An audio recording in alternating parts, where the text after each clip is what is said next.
The press happened quite organically. I guess I've been publishing in one form or another for more than 2 decades. Um, and I never really had a press name. Um, Oftentimes, I was looking to frame my own work around a self-published sort of thing. And eventually, I started using the term pop noir sometimes to describe my work or some aspect of my set of interests.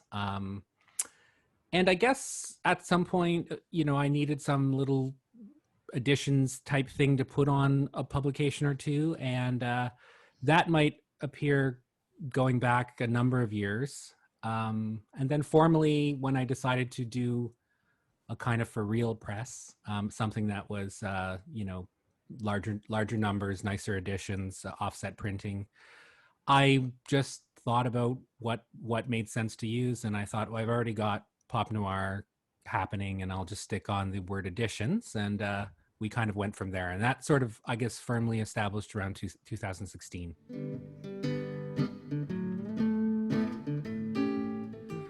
And then later, it just made sense to take the people who are most excited and most sort of invested in the project and to give them more space back in print. And that flipped back into my press. So one of my first sort of more formal printed books was the 4-panel one, which is the only time I kickstarted a project, and it was a very successful Kickstarter for me, for the press, and just sort of spoke to the idea that there is really indeed an audience for that. So that book had 4 artists doing completely different sections of 16 pages of the 4-panel strips.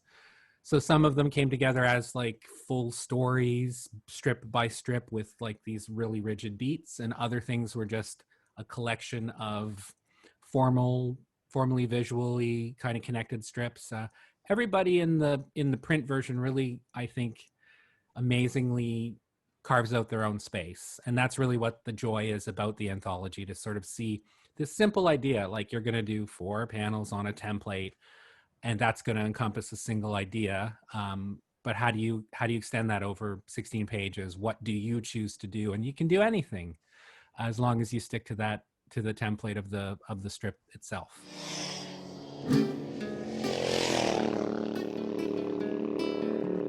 And then over time, we've done all kinds of interesting things, like Humber College in Toronto wanted to do a project with their students, and so the same template became a kind of educational tool in a way. Like, although largely we were asking the students to do the same kind of thing that our professional people do, but we kind of ran it as a contest, and we ran it as a part of one of the classes, and we published our kind of favorite 4 or 6 or whatever it was.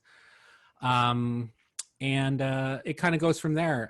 As I've kind of like lost energy, or kind of had moments where I didn't have the attention span, I've asked guest curators to do things for the site. So most recently we had Kim Juha, who's a Canadian Korean person curator, living in Canada with a lot of Korean ties, and I think right now might be back in Korea.